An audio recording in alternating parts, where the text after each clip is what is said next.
My name is Rebecca Zung, and I am a divorce attorney, and I am revolutionizing the conversation about divorce. Today's topic is Independence Expedition: what to do to prepare for your divorce. The shock is wearing off. You've decided to move forward. You're dealing with your emotions, and your heart is working overtime, but your head has to stay in the game.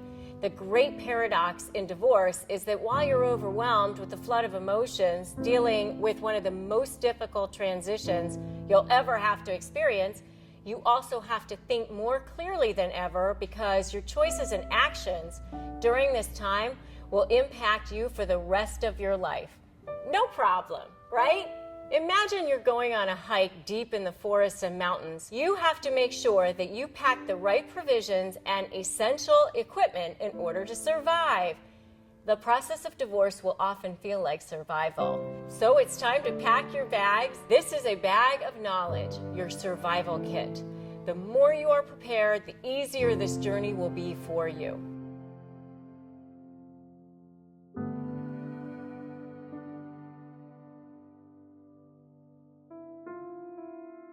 So what will you need in your kit? Number one, take stock. Review every asset and liability you have. Get intimately acquainted with your financial picture. Find out whose name your assets are titled in, including bank accounts, real estate, automobiles, everything. Your job is to become a sleuth and gain as much information as you possibly can. Find out what assets are in your name, your spouse's name. Identify all debts that you have and that your spouse has, including outstanding mortgages for any real estate that you or your spouse hold, and whose names they're in. You might want to check your credit to confirm that it accurately reflects your liabilities. And make sure you make copies or take a photograph with your smartphone of every shred of financial information that you can lay your hands on. Number two, open bank accounts. Establish your own bank and credit card accounts. This applies if you're the moneyed spouse or the non-moneyed spouse. Your attorney may be able to get you temporary support or attorney's fees down the road, but you've got to have a way to support yourself for a period of time if need be. If you don't have credit in your own name, now's a good time to apply.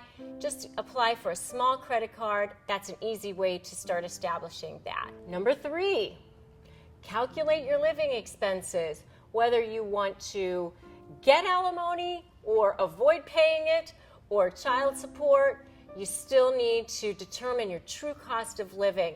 This includes all your home expenses, your utilities, car expenses, groceries, grooming, dining out, even your pets.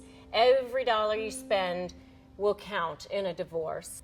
Number four, so budget accordingly. You need to know how much you're going to spend during the divorce and also post-divorce. You and your attorney will want to project what your expenses will be after the divorce so that you can plan for that. Number five, examine your estate plan. Know what your current estate plan provides for you. Whether you have a formal estate plan or just a simple will, make sure to get copies and review who you've given power of attorney to, who you've designated as your healthcare surrogate, your executor, your beneficiaries, because you may want to change those prior to filing for divorce.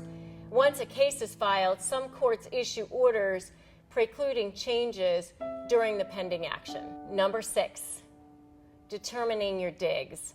What are you going to do about your living situation? If you own a home jointly and you want to sell it or let your spouse remain there, then you can leave. On the other hand, if you want to keep the home to live in during or after the divorce, or the home is in your spouse's name, moving out could greatly impact your chances of getting exclusive occupancy of the home while the case is pending. Number seven, really important, change your passwords. Start changing your passwords to your email, your Facebook, financial accounts, and anything else requiring passwords. There are many horror stories out there about people who haven't changed their passwords. So change your passwords. Number eight, rally support. Make sure you get a good therapist that you feel comfortable with, or speak to your church pastor. And also make sure that your friends and family are going to be supporting you during this period. All of these items I discuss here are also discussed in further detail in my book, Breaking Free. In my next video, I will discuss the biggest mistakes that people make in divorce, and more importantly, how to avoid them. And later on, we will discuss how to turn this transition into a transformation.